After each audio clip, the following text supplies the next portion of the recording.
Olá, amigo ligado na programação da TVT e você que nos assiste pelo Sistema NET em todo o Brasil. Estamos começando mais um programa Brasil Consciência, uma realização do Sindicato Nacional dos Servidores Públicos Federais na área de Ciência e Tecnologia do setor aeroespacial. E no programa de hoje nós vamos falar sobre um assunto recente, muito importante. Você já deve ter visto em alguma edição do nosso programa sobre a detecção das ondas gravitacionais, a experiência que comprovou as teorias de Albert Einstein. E hoje nós vamos falar da última detecção de ondas gravitacionais, a maior onda gravitacional já detectada pelos equipamentos LIGO e Virgo. E para falar sobre esse assunto, nós estamos aqui com Odílio Denis Aguiar, físico experimental do INPE, que participa da pesquisa do LIGO e do Virgo e que, inclusive, fez parte do Prêmio Nobel de 2017. Muito obrigado, professor, por o senhor ter nos atendido mais uma vez. E eu gostaria que o senhor explicasse para o nosso telespectador como é que foi captada essa última onda e que magnitude essa onda tinha, por que ela foi considerada a maior até hoje? Boa tarde, Edmond. Obrigado pelo convite de estar aqui com você nessa entrevista. Essa onda gravitacional ela foi detectada no dia 21 de maio do ano passado, 21 de maio do ano passado. E foi detectada 2 minutos e meio depois da meia-noite, no horário de Brasília. Era um sinal, não era o sinal que aparentemente era o mais forte detectado pela colaboração LIGO. Mas depois que eles descobriram de que se tratava o sinal, quer dizer, quando eles interpretaram o sinal, aí é que eles viram que o sinal tinha envolvido a maior quantidade de massa que eles já tinham observado até então e que ela tinha ocorrido a uma distância absurdamente grande. Então, o evento, lá na origem, ele tinha sido catastrófico. Tinha sido realmente um bang violento e até hoje a ciência não tinha observado um evento, um bang tão violento no universo como esse depois do Big Bang. Então, ele não é um evento que chegou à Terra com um sinal mais forte detectado. Mas, analisando esse sinal, a conclusão é de que a origem foi realmente um evento fantasticamente potente, né? Envolvendo uma quantidade absurda. Em inglês, eles chamam de the loudest, quer dizer, o mais barulhento, porque as ondas gravitacionais elas não têm uma analogia com a luz, elas têm uma analogia com o som do universo. Então, foi o mais alto som emitido até então, detectado pela colaboração. Esse evento que gerou essa onda gravitacional, ele pode ser interpretado como que é uma colisão entre duas massas, dois buracos negros. O que teria provocado essa onda e quando foi que essa onda ocorreu? Ela é recente, é de agora, não? Então, o sinal, ele é um sinal curto, de 0,1 segundos, e o máximo da frequência dele é em 60 Hz. E a banda do detector ela só consegue ver a partir de 30 Hz. Então, foi um sinal muito curto. E isso deixou um pouco de dúvida do que era esse sinal. Mas o mais provável, inclusive outras hipóteses foram levantadas e foram estudadas, mas não nas análises, essas outras hipóteses foram descartadas. Então, realmente, a hipótese que é a mais provável de ter ocorrido, ela foi o choque de dois buracos negros que estavam em órbita, um em torno do outro, né? E um deles tinha 85 vezes a massa do Sol e o outro tinha 66 vezes a massa do Sol. E aí eles se fundiram e geraram um buraco negro de 142 vezes a massa do Sol. Você vê que 85 mais 66 dá 151. Né? Essa diferença de 151 para 142 foi emitida na forma do pulso de ondas gravitacionais. quer dizer, foi o pulso de ondas gravitacionais maior envolvido até agora. Para você ter uma ideia, o primeiro, que foi um evento muito forte, o primeiro evento detectado há 5 anos, na verdade, exatamente há 5 anos e 3 dias, porque ele foi detectado no dia 14 de setembro de 2015. Foi o primeiro evento de ondas gravitacionais detectado pela humanidade, né? E esse evento ele envolvia buracos negros grandes, era um de 29 vezes a massa do Sol, outro de 36, e eles produziram um buraco negro de 62 massas do Sol, né? E 3 massas do Sol foram emitidas na forma do pulso de ondas gravitacionais. Dessa vez, todas as massas são maiores e a energia envolvida no pulso é de 8 massas do Sol. Coisa fantástica, mente alta. Agora, você me perguntou aonde aconteceu isso. Sim, aconteceu a uma distância maior ainda do que aquele primeiro evento, que foi o primeiro detectado. Aquele primeiro evento ele foi detectado aproximadamente a 1 bilhão de anos-luz de distância. Esse evento foi detectado a 17 bilhões de anos-luz de distância. Agora, interessante isso que o senhor fala, né? Porque 7 bilhões de anos-luz, o senhor estava me explicando aqui, enquanto a gente estava em off, que essa distância foi ampliada ao longo dos anos, né? Isso. Então, a gente chama de distância de luminosidade. Significa o seguinte, que significa que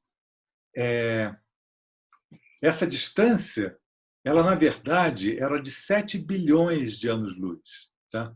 Só que ela foi esticada desde o momento que ela foi produzida até hoje, ela foi esticada por causa que o universo está em expansão. Então, ela, em vez de ter só 7 bilhões de anos-luz, ela passou a ter 17 bilhões de anos-luz. Mas, na verdade, ela ocorreu há 7 bilhões de anos atrás. 7. Mas o caminho, quer dizer, o caminho entre a fonte que produziu, quer dizer, o choque ocorreu, e a Terra foi esticado, porque o universo está em expansão, ele está esticando todas as distâncias entre os corpos. Então, esse 7 bilhões de anos-luz foi esticado e hoje ele tem 17 bilhões de anos-luz. Vamos mostrar para o nosso telespectador, então, um vídeo que a gente já mostrou aqui no Brasil Consciência sobre o que são as ondas gravitacionais. Acompanhe.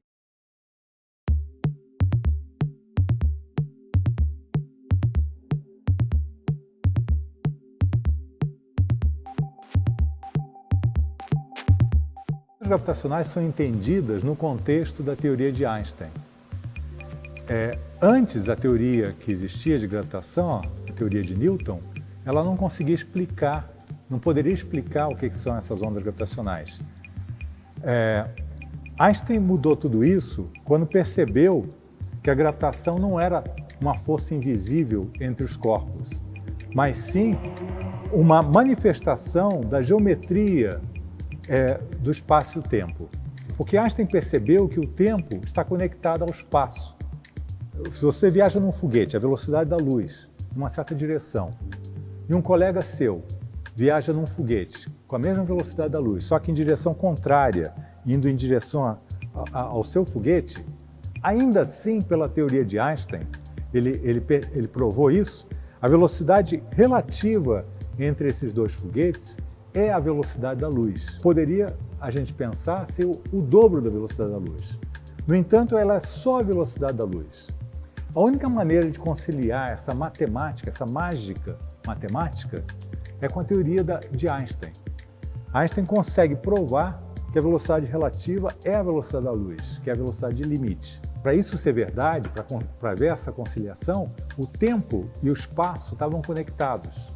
Então, quando você viaja a uma certa velocidade, o espaço se contrai e o tempo se dilata. Quando você viaja próximo da velocidade da luz, esses efeitos são máximos. O espaço se contrai quase a zero e o tempo se dilata quase ao infinito. Se você tem um irmão ou uma irmã gêmea, ele pega um foguete e viaja próximo da velocidade da luz, o tempo para essa pessoa, para esse seu irmão ou irmã gêmea, praticamente não passa. Então, se você fica na Terra e o seu irmão e sua irmã gêmea voltam depois de uma viagem de vários anos para você, ele ou ela praticamente não envelheceram, e você envelheceu todos esses anos todos, né? Pode ter sido 40 anos de viagem, você envelheceu 40 anos e ele ou ela não envelheceu praticamente nada. Na teoria da relatividade geral, que ele formulou 10 anos depois, ele chegou a uma coisa mais complicada de entender ainda. Ele percebeu que a gravitação não era a força invisível que o Newton acreditava que fosse, mas sim justamente um efeito de entortamento desse espaço e tempo. Quer dizer, uma coisa louca você pensar que esse espaço e tempo podem ser entortados, né? Mas Einstein percebeu que isso é possível e que é justamente esse entortamento do espaço-tempo que causa o efeito gravitacional. É como se você tivesse um colchão de borracha onde as massas iriam deformar esse colchão. E aí então a gravidade não seria uma força invisível, mas seria um efeito causado pela deformação do espaço-tempo. Então, os corpos menores, que também deformam esse colchão, mas em menos quantidade, eles iam sentir que o colchão está deformado. E aí então as trajetórias deles seria por causa da deformação desse colchão e não mais por causa de uma força invisível. Agora, professor Odílio, para quem está em casa, para a pessoa que nunca teve familiaridade com esse assunto, o senhor já falou um pouco de que as ondas são sons do universo. Nós mostramos ali o que é onda gravitacional, vamos mostrar um pouco mais para frente do programa, um pouco lá dos espelhos LIGO e Virgo. Mas a detecção dessa onda, nesse momento, dessa maior onda, ela é possível, porque há 7 bilhões de anos nós tivemos um evento extremo que seria escutado aqui, ou porque a ciência continua avançando e melhorando a sensibilidade dos equipamentos? Sim, a sensibilidade, esse evento foi detectado por causa que a sensibilidade melhorou. As observações feitas anteriormente, teve uma que foi feita ao longo de 2015, né, que foi a primeira, e outra foi feita em 2017. Essas observações, elas observavam um evento de ondas gravitacionais a cada 2 meses, mais ou menos, em média. Chegava no finalzinho, chegou a 1 por mês, né, em média. Mas agora, nessa última observação feita, que começou no ano passado e terminou em março desse ano, ela estava fazendo uma observação a cada semana, né? Então, realmente, essa distância não poderia, esse evento não conseguiria ser detectado nas observações. Por exemplo, na primeira observação não conseguiria ser detectado. Não teria sensibilidade disponível. Não, ele poderia ser detectado, mas ele estaria numa região porque a colaboração é muito exigente na razão entre o sinal e o ruído. Ela não aceita sinais que não estejam bem acima do ruído uma certa quantidade, né? Ela rejeita as detecções feitas em que o sinal detectado não está suficientemente acima do ruído. Então, ela teria sido rejeitada. Ela até seria observada, mas ela teria sido rejeitada porque as pessoas teriam receio de que ela não era realmente uma detecção. A pesquisa brasileira em ondas gravitacionais está auxiliando no desenvolvimento, no aumento da sensibilidade dos interferômetros LIGO e Virgo. Nós já mostramos aqui, vamos repetir para vocês, vamos mostrar um pouco daquilo que o professor Odílio e a equipe dele têm feito em laboratório para trabalhar com criogenia e congelar os espelhos do LIGO e Virgo para aumentar a sensibilidade. Veja. Eu fui apresentar esse experimento na reunião LIGO-Virgo, que reúne as principais novidades das duas colaborações. Ocorreu essa reunião nos Estados Unidos. Esse experimento foi uma peça de silício que nós conseguimos do grupo americano da Caltech, inclusive esse trabalho justamente então em colaboração com eles, que nós usamos esse criostatozinho pequeno de aço inox, nós penduramos essa peça de silício. Eu não tenho mais ela porque eu devolvi ele durante a reunião, mas a peça de silício nós colocamos aqui e esse experimento foi fechado, foi feito vácuo aqui dentro e nós fizemos um resfriamento dessa peça. Nós imergimos todo esse experimento dentro de nitrogênio líquido, aqui dentro desse Dewar. Nós enchemos de nitrogênio líquido até o topo e nós mergulhamos rapidamente e com isso ele rapidamente, todas as paredes dele, e inclusive essa tampa, ficaram com nitrogênio líquido. E aí ficaram com a temperatura do nitrogênio líquido, que é 196 graus abaixo de zero. E com isso, a peça, em vácuo muito bom, ela foi resfriando por radiação, por emissão radiativa. E nós medimos, então, essa curva de resfriamento. E com isso, nós determinamos a emissividade dessa peça de silício. E com essa emissividade da peça de silício em função da temperatura, nós conseguimos estimar quanto tempo os espelhos do LIGO criogênico vai demorar para resfriar.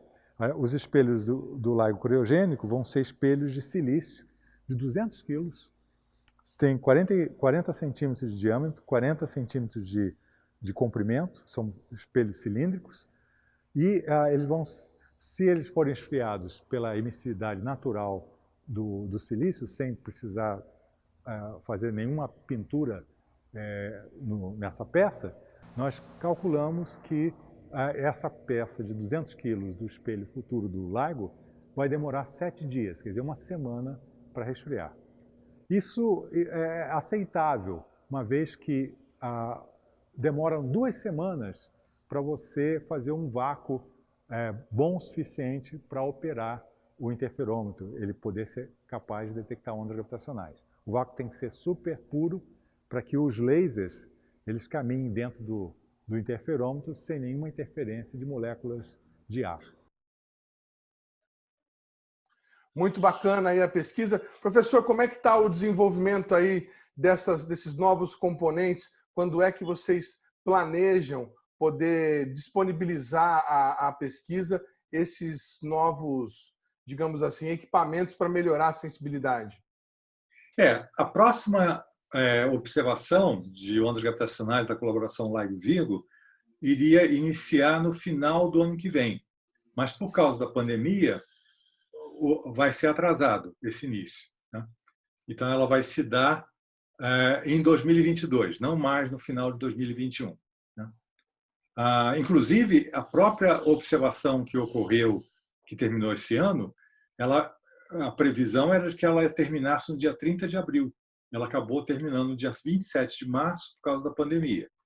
As pessoas começaram a ficar muito arriscado trabalhar nos laboratórios, nos observatórios, e aí então o pessoal decidiu parar antes a coletagem de dados, né, oficial. Então aí eles pararam em 27 de março. Então, 1 mês e 3 dias antes da previsão. E também está ocorrendo um atraso no reinício, por causa que as pessoas não estão indo aos laboratórios. Então, não é só aqui no Brasil, a gente não está indo no laboratório. Eu tenho 66, então não é muito aconselhável ir, né? E lá também no exterior, nos Estados Unidos, na Europa, também está acontecendo a mesma coisa. As pessoas não estão indo nos laboratórios. Então, e esse trabalho que é feito nos laboratórios de abrir os detectores e fazer todas as modificações para melhorar o funcionamento dele para a próxima observação, não está sendo feito. Então, isso tudo está sendo atrasado, né? Então, provavelmente, a coisa só vai começar em 2022 e não vai ser no início de 2022. vai ser mais para o meio de 2022 ou até mais para o final de 2022. Então, realmente, essa pandemia teve um impacto grande nessa pesquisa. Felizmente, a análise dos dados ela é tudo feita computacionalmente. Então, os grupos estão podendo fazer de casa mesmo todas essas análises.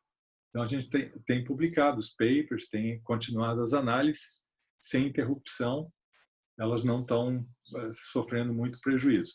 É lógico, não é bem assim. Às vezes tem alguma coisa que a pessoa tem que ir lá nos computadores para consertar um computador que dá algum problema, um supercomputador que dá algum problema, tem que ir lá mexer e tudo, mas a pessoa pode ir sozinha para fazer isso, ou no máximo 2 pessoas usando máscara e tal. Então, não é tão problemático. Dá para tocar essa parte computacional sem quase nenhum atraso. Muito bem, nós vamos para um rápido intervalo e a gente volta já já com mais informação da detecção, a maior detecção de ondas gravitacionais já registradas. É um instante só, não sai daí.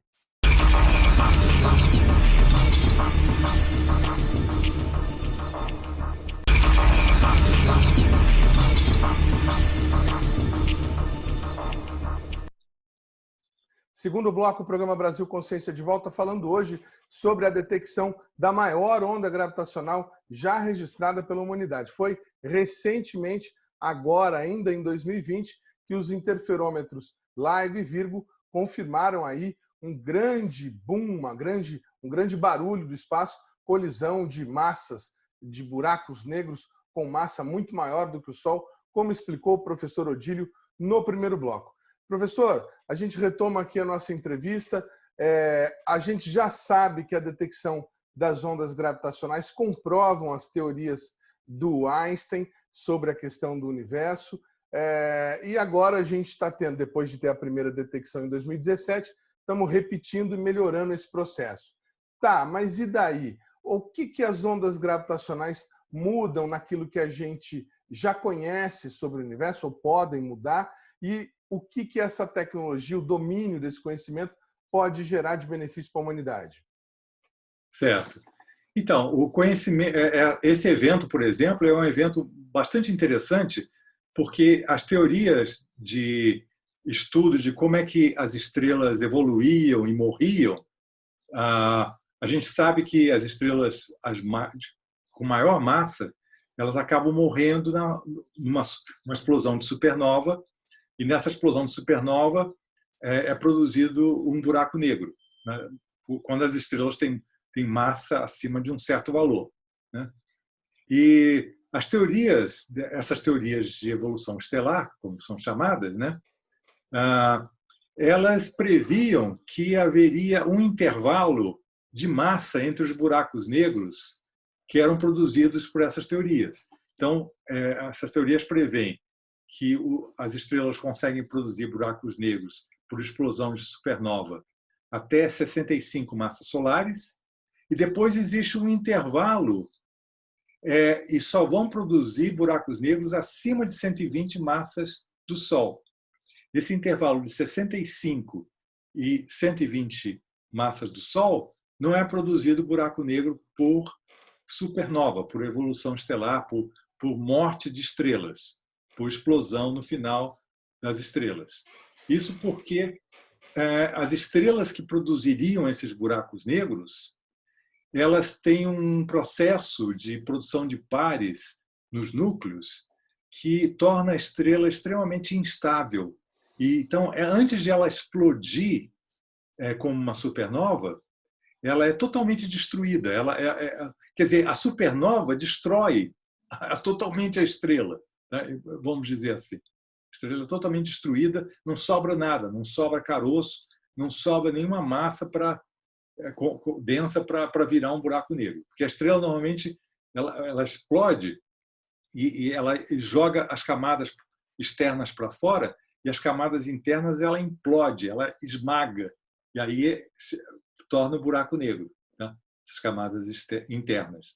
Mas, nesse caso, a instabilidade ocorre mais embaixo ainda, e aí então tudo explode.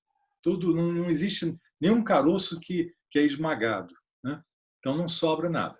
E nesse caso, quando foi analisado o sinal, como eu falei, envolvia dois buracos negros, um de 85 vezes a massa do Sol e outro de 66. Então, ora, tanto 66 como 85 estão dentro da faixa de 65 a 120. Quer dizer, como é que esses buracos negros estavam lá? Então, isso fez com que houvesse uma certa estudo, né? Quer dizer, foi feita uma análise de se havia algum indício já nesse evento que desse para dar alguma dica, alguma informação, talvez a rotação desses buracos negros. E realmente a rotação ela deu um indício. Por exemplo, descobriu-se que esses buracos negros já tinham alta rotação.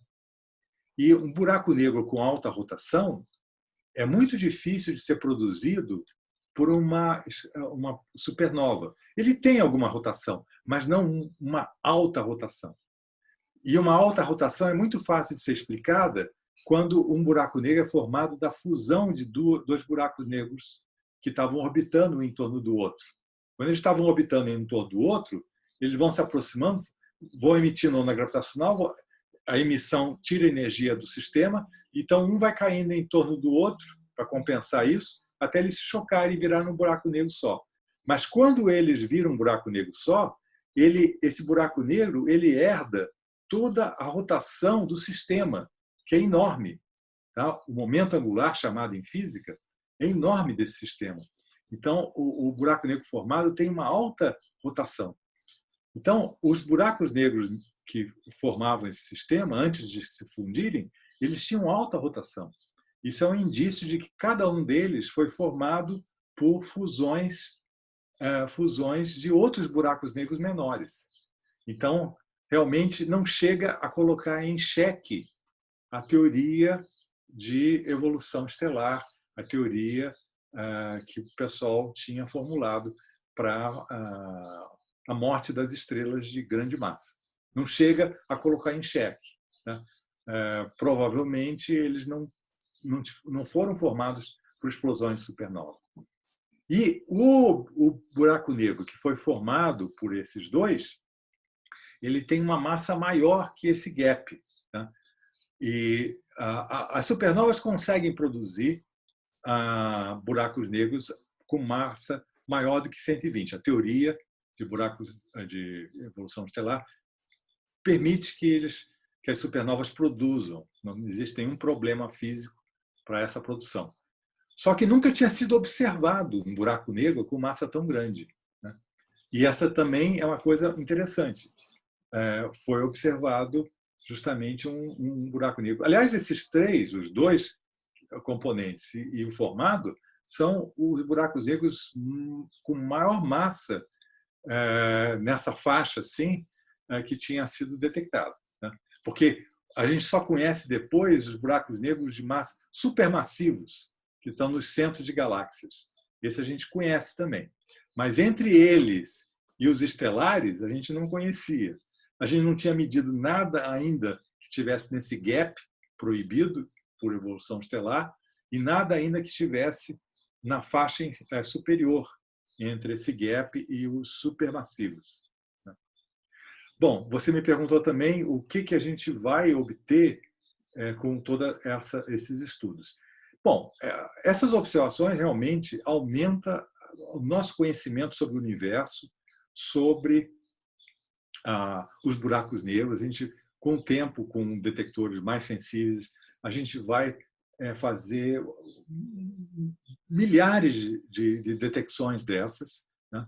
Até esses próprios detectores, as observações que estão previstas para serem feitas em 2025, elas vão observar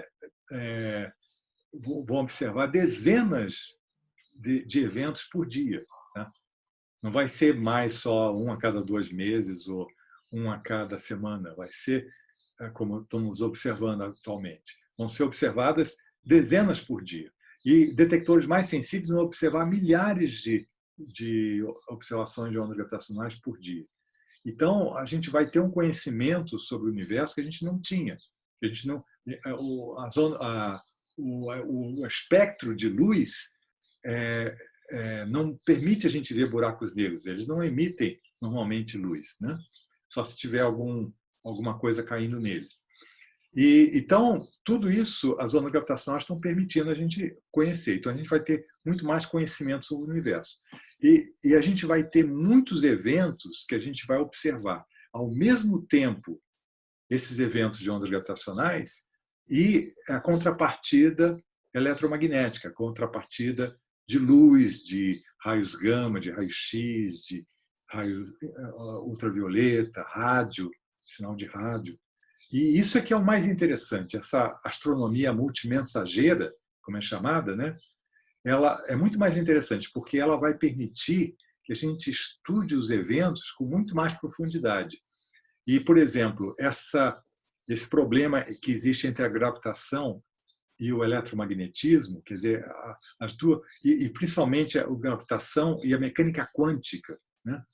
Essa união das duas, da gravitação, que o Einstein estava tentando, até o final da vida dele, tentando ver se havia uma maneira de conectar essas duas teorias, a gente normalmente a gente não tem, no laboratório, a gente não consegue observar coisas que possam dar dicas de como essas duas teorias estão conectadas. E esses eventos no universo catastróficos, produzindo fótons, produzindo gravitons, ondas gravitacionais, tudo isso daí vai permitir que a gente consiga formular uma teoria que una a gravitação à mecânica quântica. E certamente essa nova física vai permitir novos inventos, né? Vai permitir inventos que a gente não consegue conceber atualmente, né? Não sei, provavelmente talvez relacionados a controlar a gravidade ou então distorcer o espaço-tempo, né? Por exemplo, no Star Trek tem essa questão do warp drive, né? Quer dizer, é uma coisa que de repente a gente aprende a fazer tendo uma teoria de gravitação quântica, né? Que une a gravitação com a mecânica quântica, formulada, realmente descoberta. Buracos de minhoca, quem sabe até viagem no tempo, né? Isso, viagem no tempo, atualmente a teoria está dizendo que é impossível, né? Mas toda a ciência, ela sempre revê as coisas. A ciência sempre busca a verdade, mas às vezes ela não consegue atingir a verdade de primeira tacada, né? Por exemplo, os antigos achavam que o centro do universo era a Terra e não é, né? Mas para eles era o melhor que eles conseguiam formular com as observações que eles faziam, né? Então, sempre quando a gente tem mais observações do universo, a gente consegue reformular melhor as teorias que estão tentando dizer como é que é a natureza e o universo. O senhor falou aí em detecção para 2025. E numa entrevista anterior, o senhor já tinha defendido a ideia de que o Brasil e os países sul-americanos se reunissem em torno de um projeto para criar na nossa região um detector, um interferômetro sul-americano, possivelmente no Brasil ou em algum outro país. Gostaria que o senhor explicasse mais uma vez para o nosso telespectador por que o senhor defende essa proposta e como é que seria aí o caminho para fazer isso. Certo. Existem atualmente três interferômetros muito bons, com muita alta sensibilidade, que são esses que observam essas ondas gravitacionais, que estão observando essas ondas gravitacionais. Logo, a partir de 2022, a gente vai ter a próxima observação vai contar com mais um interferômetro. Esse é no Japão. Então, os atuais são 2 nos Estados Unidos, um na Itália E, a partir de 2022, vai ter um no Japão que já está com uma boa sensibilidade atualmente. Mas em 2022 eles vão preparar para realmente estar com sensibilidade melhor. E tem um em construção na Índia, que vai entrar em operação em 2020, em 2025, 2026, por aí, na última observação, provavelmente. Depois existem planos na Europa para construir um detector muito mais sensível, tá? Que vai substituir o Virgo. E nos Estados Unidos tem planos para construção de um detector muito mais sensível que vai substituir os dois LIGO. Tá? Esse na Europa se chama Einstein Telescope, e o pessoal chama ele de ET, né? Porque é Einstein Telescope. E o outro, nos Estados Unidos, é o Cosmic Explorer, né? Explorador cósmico. Né? Só que então vão ter só 2 interferômetros. Isso é péssimo para você fazer triangulação e localizar as fontes no céu. Então é importante ter mais um. Provavelmente, a Austrália seria o lugar para esse terceiro interferômetro de altíssima sensibilidade, como o Cosmic Explorer e o ET. Né? Mas também a gente gostaria de competir, né? de tentar fazer um na América do Sul. No momento, a gente está perdendo essa corrida, porque na Austrália tem muito mais gente envolvida nesses estudos experimentais, quer dizer, práticos, né? De construção de interferômetros. Eles estão trabalhando na colaboração LIGO, na Virgo, na do Japão e tudo. E a gente só consegue contar mais ou menos uns 20 latino-americanos que estão envolvidos nas colaborações de interferômetros. Para a gente pedir dinheiro para a construção na América do Sul de um interferômetro desses, a gente precisa ser um grupo de mais de 100, pelo menos. Né? Então, a gente ainda está um pouco longe de poder ter um cacife para pedir essa grana para o interferômetro. A gente tem que ter gente que saiba o que está fazendo, como é que projeta um interferômetro desse, como é que constrói, como é que opera, como é que melhora um interferômetro desse. Porque as melhorias são constantes, elas são feitas no próprio local onde tem o interferômetro. Então, a gente precisa envolver muito mais gente, muito mais estudantes e pesquisadores latino-americanos. Mas a gente está indo nesse caminho. Mas, por hora, não dá para fazer o pedido. Mas a gente pretende chegar a uma condição daqui a uns 10 anos, talvez, de ter mais de 100 pessoas envolvidas na América Latina e aí, então, poder fazer um pedido desse. Mas, no momento, a gente já vai estudando, já vai tentando fazer esse estudo, articular essa possibilidade. Uma coisa importante é, por exemplo, definir o local. Né? Então, o local precisa ser adequado para a construção disso. Precisa ter baixa ruído sísmico, né? Baixa quantidade de terremotos. E a América do Sul, na parte oeste, ela tem muitos terremotos. Né? Então, felizmente, o Brasil é bastante calmo em termos de terremotos. Então, nós temos 3 regiões que pegam o Brasil, que são as regiões mais calmas da América Latina, né? Da América do Sul. Né? Então, tem uma região que inclui Uruguai e Rio Grande do Sul, que é uma região calma, do ponto de vista de terremotos. Tem outra região calma, que é na divisa entre São Paulo e Mato Grosso, engloba um pedaço de Mato Grosso do Sul e um pedaço de São Paulo. Né? E outra região é no Triângulo das Secas. Só que essa região do Triângulo das Secas, a gente já ficou meio com a pulga atrás da orelha, agora com um terremoto na Bahia, né? Que não foi brincadeira aquele terremoto. Né? Então, não sei, a gente vai fazer medidas lá, mas eu acho que a gente está dando mais, digamos assim, mais atenção agora para esses outros 2 sítios. O do sul, do Rio Grande do Sul com o Uruguai, tem a vantagem que facilita para os parceiros sul-americanos. Quer dizer, facilita para os uruguaios, para os argentinos, para os chilenos, para os paraguaios, para os enfim, facilita uma certa logística de participação mais global dos sul-americanos, né? Poderia ser Os um mexicanos centro. participarem não faz diferença, eles já estão longe o suficiente, mas eles têm interesse, sim, também, em participar disso.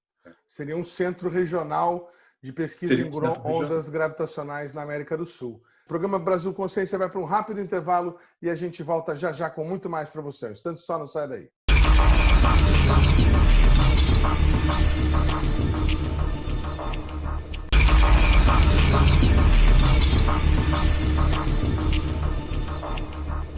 Vamos mostrar agora para o nosso telespectador um depoimento de um pesquisador italiano, pesquisador que faz um trabalho aqui no INPE de convidado e que ele defende a construção de um interferômetro espacial no Brasil, que isso seria com muito menor custo. Acompanhe. A primeira detecção que o LAGO fez é a maioria das outras que já conseguiu fazer. Não tinha expectativa de ver esse tipo de buracos negros, sistema binário, mas com uma massa de entre 30 e 50 massas solares. Não tinha, os teóricos não pensavam que existissem em grande quantidade, como efetivamente estão mostrando existiam. A coisa interessante é que até hoje não conseguimos detectar outras fontes. A maioria das fontes foram esses buracos negros binários, que estão coalescendo, efetivamente, acabam coalescendo na banda. Quando falo de banda, seria a janela observacional desses interferômetros terrestres. Esses interferômetros são limitados, falamos assim, na baixa frequência do ruído sísmico, as vibrações que tem, embora é possível reduzir essas vibrações, mas até um ponto. E a coisa primária que limita a sensibilidade a baixas frequências se chama gravity gradient, ou seja, mudança de densidade no campo gravitacional que essa massa, esses espelhos percebem. E assim, o ruído sísmico, essencialmente, que é chamado assim, é extremamente grande, abaixo de 10 Hz, se chama a frequência baixa. A frequência alta é definida de outros tipos de ruídos. E, geralmente o LIGO é bem sensível na banda de 300, 400 Hz. Agora, se você quer olhar uma frequência mais baixa, é natural. Agora abrimos uma janela, conseguimos abrir uma janela. Mas como aconteceu no caso de Galileu, inicialmente era usando o telescópio óptico, mas depois, com o tempo, descobrimos que tem outras fontes que emitem radiações em outras bandas, bem mais baixa do óptico, às vezes mais alta no óptico. E assim desenvolvemos todas outras tecnologias para fazer isso. E assim o que significa? Sim, constrói um outro instrumento, mas vai observar, vai fazer observações de fontes bem diferentes daquelas que o LIGO detectou. E assim vai descobrir outros efeitos, outros fenômenos. Nunca acaba o processo de fazer descoberta científica. É sempre uma coisa tira a outra, uma coisa dá significado para a outra. E assim, como o LIGO continua e tem planejamento de melhorar a sensibilidade e construir ainda mais interferômetros ainda mais sensíveis. Na Europa, por enquanto, na Europa, mas na China também está acontecendo isso, estão tentando desenvolver uma tecnologia para voar interferômetros no espaço. Ou seja, juntar 3 satélites em uma formação triangular. E cada satélite tem a capacidade de enviar e receber sinais de luz com lasers. E também, em princípio, tem uma tecnologia que se chama drag-free. É uma tecnologia para evitar o fato que o satélite se mexe, se você envia sinais luminosos, essa luz, a frequência dessa luz é modulada. E, voando essa tecnologia é possível tirar essas flutuações, esse movimento do satélite, voando uma massa dentro do satélite, se chama uma proof mass. Mas, enfim, voando esse tipo de tecnologia, você consegue, no final, fazer observações interferométricas, como é o LIGO que faz observações interferométricas, mas em uma banda de frequência, novamente, uma janela agora um pouco mais baixa, bem mais baixa, em realidade. Da 10 Hz, 1 Hz ou só, até 10 a menos 4 Hz, que significaria período de 10 mil segundos, ou seja, 2 ou 3 horas. Não? E assim você está tentando detectar ondas gravitacionais que foram emitidas a fontes com a dinâmica que é aquele período, essencialmente, de 10 mil segundos, não? 10 a menos 4 Hz. No caso dos detectores terrestres, a sensibilidade ainda não é exatamente ao nível que a teoria está dizendo que precisariam. No caso dos detectores espaciais, é um pouco mais complicado ainda, embora seja a uma frequência mais baixa, onde o sinal estocástico deveria ser maior, deveria ser mais intenso do que é na banda do LIGO. Deveria ser mais fácil. Mas, em princípio, não foi detectado. Ainda esses interferômetros espaciais estão no processo de ser construído. Agora, a coisa interessante que aconteceu aqui no INPE, quando eu estava visitando em 2010, o professor Odilio teve uma ideia de começar a estudar um interferômetro que fosse geoestacionário, coisa que os outros sono interplanetário.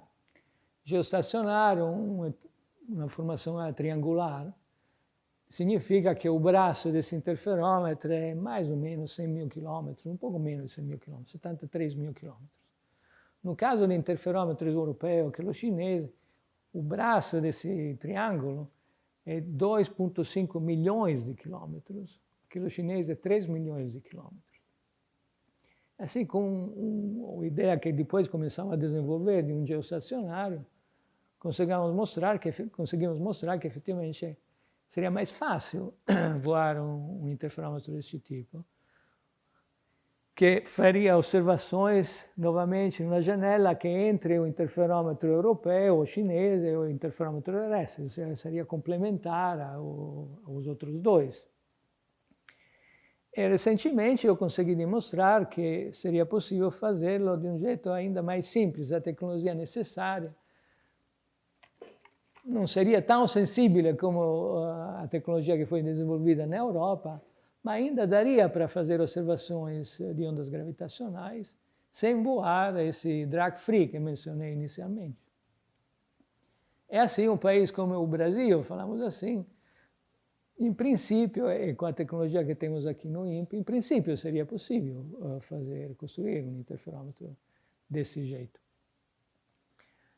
Claramente, todo o conhecimento, a capacidade industrial e tecnológica não é inteiramente aqui no INPE, provavelmente esse precisaria colaborações com a indústria aeroespacial brasileira. Até o próprio lançamento. Claramente. Mas, de um outro lado, eu acho que a indústria brasileira começaria a se envolver nesses assuntos. Desenvolveria tecnologias que poderiam depois ser aproveitadas em outro contexto, não necessariamente só no contexto de uma missão espacial para ondas gravitacionais. Como aconteceu no caso do LIGO, por exemplo. Como sempre aconteceu em missões espaciais como o Cassini. Eu trabalhei quase 10 anos na missão Cassini, que era uma missão interplanetária da NASA, para explorar Saturno e as luas de Saturno. Várias tecnologias que foram desenvolvidas pela missão, depois acabaram tendo aplicações na vida real, na tecnologia celular, na tecnologia em outras coisas, nos carros que dirigem sozinhos. Em princípio, você não sabe onde a tecnologia pode ser aplicada. O céu é o limite. Exatamente. É a frase certa nesse caso.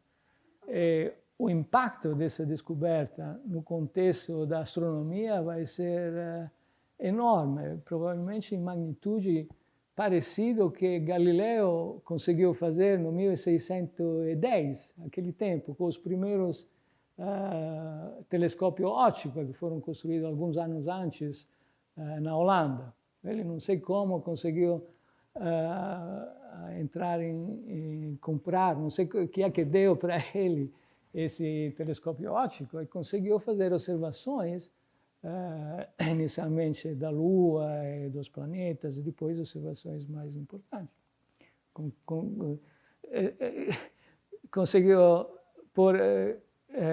ficar numa situação bem difícil com a igreja, você talvez sabe toda a história.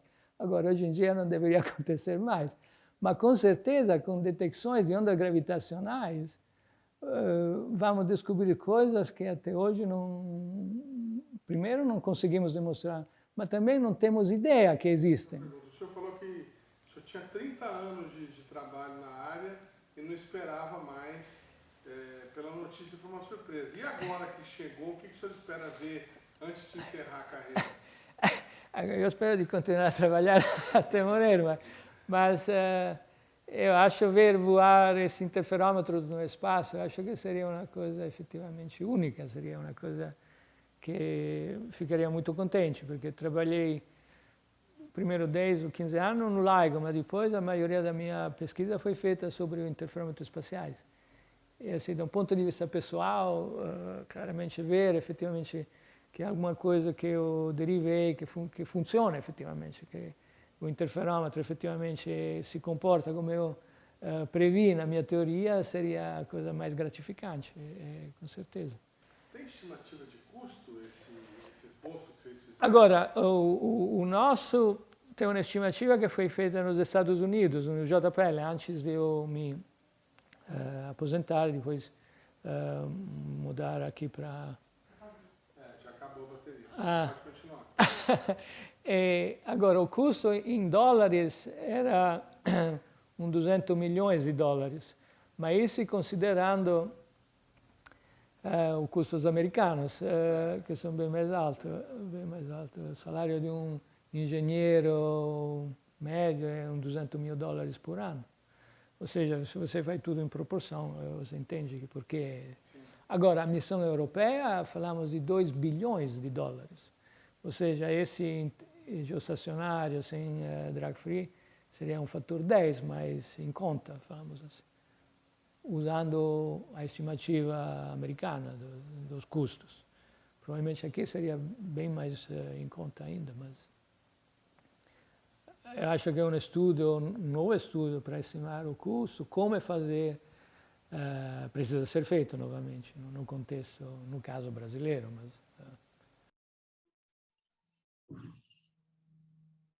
Legal, tá aí mais uma opinião para você formar a sua, disponibilizada aí pelo Brasil Consciência. Obrigado mais uma vez. Professor Odílio, para a gente encerrar esse assunto, então, poder deixar o senhor à vontade para continuar seu home office, os seus trabalhos. Aquele interferômetro que o senhor construiu lá atrás, que estava no Departamento de Física da USP e que foi trazido da USP para o INPE, já conseguimos verba para remontá-lo, colocar ele em funcionamento? Então, eu tenho uma boa notícia sobre isso. Ele, na verdade, não é um interferômetro, Edmond, ele é uma massa ressonante, uma esfera. Mas a gente estava realmente precisando montar umas plataformas metálicas lá no laboratório para permitir que ele pudesse ser remontado, o detector. De forma correta, porque a gente descobriu na USP que ele estava muito sensível e a maneira como ele tinha sido montado não permitia isolar as vibrações, né, como ruído para o sinal. E eu tenho uma boa notícia. A gente justamente ocorreu um pregão agora na terça-feira, dia 15, e esse pregão ele foi bem sucedido, tem várias ofertas, né? E a gente está analisando, justamente está no momento de analisando essas ofertas, e parece que vai ter uma vencedora, sim. Olha que interessante. Então, o primeiro detector de ondas gravitacionais do Brasil, construído pelo professor Odílio, junto com o pessoal do Departamento de Física lá da USP. Estamos mostrando as imagens aí para vocês. Nós tivemos lá no INPE, filmamos alguma coisa dele, ele estava desmontado, tem imagem dele aí montado na USP, e agora o INPE está fazendo um pregão eletrônico. O INPE é o Ministério de Ciência e Tecnologia, professor? Foi o INPE. O INPE é do Ministério de Ciência e Tecnologia. Sim, claro. Mas foi feito pelo INPE o pregão para fazer a montagem desse detector, melhorando aí o trabalho de pesquisa e recuperando um importante artefato que a gente tinha. Professor, mais uma vez... Pois não, fica à vontade. Bom, antes de você terminar, antes de você fechar, eu gostaria de lembrar que hoje, 17 de setembro, faz exatamente 5 anos e 3 dias que a primeira onda gravitacional foi observada. Claro. Estamos aqui completando os 5 anos da primeira detecção da onda. A primeira onda que foi detectada, nós mostramos já aqui no Brasil Consciência, foi objeto de um prêmio Nobel, inclusive, do qual participou o professor Odílio e mais alguns pesquisadores brasileiros. Tá certo, professor? Muito obrigado mais uma vez, viu? Obrigado, Edmond. Boa tarde. Boa tarde. O programa Brasil Consciência vai ficando por aqui. Você que quiser conhecer os demais programas produzidos pela rádio do SINDCT, deve acessar a nossa página no Facebook, que está aí para você na tela nesse momento. Quem quiser conferir os demais programas já produzidos do Brasil Consciência, deve acessar a nossa página no YouTube, que está aí para você na tela também neste momento. Dúvidas, críticas, reclamações e sugestões, nosso endereço de e-mail está sempre disponível para atender você. Obrigado pelo carinho da sua audiência, pela sua companhia e até a semana que vem. Tchau!